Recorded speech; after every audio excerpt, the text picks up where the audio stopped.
ये कहानी है सुरेश और शिवानी की, जिसका जन्म एक ऐसे गांव में हुआ था जिस गांव में आज भी वहां के लोग जाति प्रथा से बाहर नहीं निकले हैं। लेकिन उसी गांव में सुरेश नाम का लड़का रहता था जो जाति से दलित समाज का था। वह अपना घर चलाने के लिए बच्चों को ट्यूशन पढ़ाया करता था। सुरेश हमेशा बच्चों को सही राह पर चलने की सीख देता था। शिवानी भी उसी गांव में रहती थी और वो सुरेश को अक्सर बच्चों को पढ़ाते हुए देखकर करती थी। शिवानी के पिता गांव के ही मंदिर में पुजारी थे। शिवानी रोज़ सुबह मंदिर में पूजा करने जाया करती थी। सुरेश भी मंदिर के रास्ते से ही बच्चों को पढ़ाने जाया करता था। अक्सर दोनों एक दूसरे को देखकर नज़रें झुका लिया करते थे। सुरेश गांव के बच्चों को एक बरगद के पेड़ के नीचे पढ़ाया करता था। कभी कभी शिवानी भी उस जगह आ जाती थी। सुरेश शिवानी को मना भी करता था कि तुम यहाँ पे मत आया करो, अगर तुम्हारे पिता ने देख लिया तो बहुत बड़ी समस्या खड़ी हो जाएगी। गांव में अक्सर जाति धर्म के कारण बहसबाजी हुआ करती थी और सुरेश इन लड़ाई झगड़ों से दूर रहता था। सुरेश शिवानी को बचपन से जानता था और वह ये भी जानता था कि शिवानी बहुत जिद्दी है। सुरेश के मना करने के बाद भी शिवानी उस बरगद के पेड़ के पास आ जाया करती थी। एक दिन गांव के एक व्यक्ति ने शिवानी को सुरेश के साथ बात करते हुए देख लिया। फिर उसने ये सारी बात शिवानी के पिता को बता दिया। पिता ने अगले दिन शिवानी से कहा, तुम जल्दी से तैयार हो जाओ, तुम्हें देखने लड़के वाले आ रहे हैं। ये बात सुनकर शिवानी हैरान थी कि अचानक से उसके पिता ने ये निर्णय ले लिया है। अगले दिन शिवानी उसी बरगद पेड़ के निपात जाती है जहाँ सुरेश बच्चों को पढ़ा रहा होता है। शिवानी ने सुरेश से कहा, पापा ने मेरे लिए लड़का देखा है, मेरी शादी होने वाली है। सुरेश, ये तो बहुत अच्छी बात है। शिवानी, लेकिन मुझे शादी नहीं करनी है, मुझे यही रहना है इसी गांव में। सुरेश, क्यों ऐसा क्या है इस गांव में जो तुम यहाँ से जाना नहीं चाहती हो? शिवानी, क्योंकि इस गाँव में पापा हैं और तुम हो, इतना कहकर शिवानी वहाँ से चली जाती है। सुरेश अब समझ चुका था कि शिवानी उसे पसंद करती है। सुरेश के दिल में भी शिवानी के लिए प्यार था, लेकिन उसने कभी भी अपने दिल की बात शिवानी को नहीं बताई।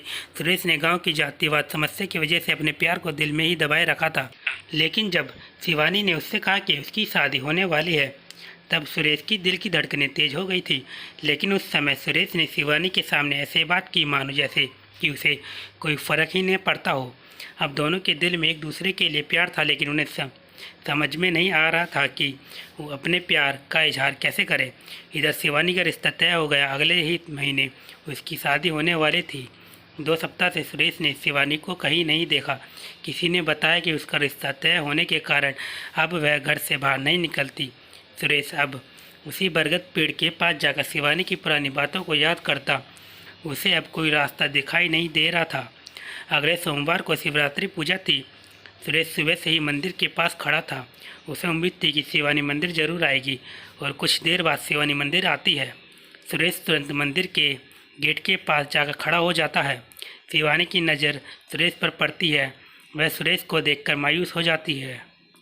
जब शिवानी पूजा करके मंदिर से बाहर निकलती है, तब सुरेश उसे मिलने का इशारा करता है।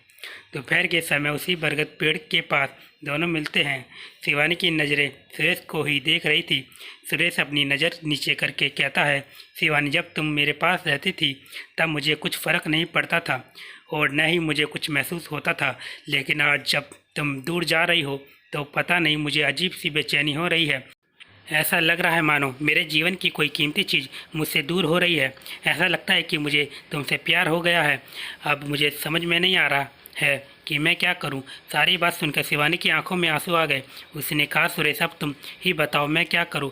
मैं भी तुम्हें बहुत चाहती हूं, लेकिन कभी तुम्हें बता नहीं पाई। अब मैं कैसे रहूंगी तुम्हारे बिना?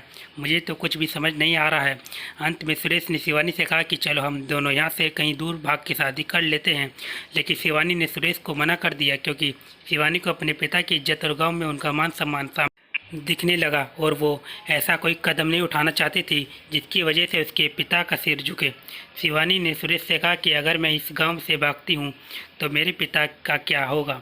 वह तो किसी से नज़रें नहीं मिला पाएंगे, इसलिए मैं भागकर शादी नहीं कर सकती। कुछ समय तक सुरेश ने भी सोचा और उसे भी शिवानी की बात सही लगी। तो अब आखिर में दोनों के पास बिछड़ने के अलावा और कोई दूसरा रास्ता नहीं था। दोनों ने जी भरकर एक दूसरे को देखा और अंत में दोनों ने एक दूसरे को गले लगाया और हमेशा के लिए एक दूसरे से जुदा हो गए। दोस्तों, इस चैनल पे आपको और भी मज़ेदार कहानियाँ मिलेंगी, इसलिए आप चैनल को सब्सक्राइब कर लीजिए। Thank you.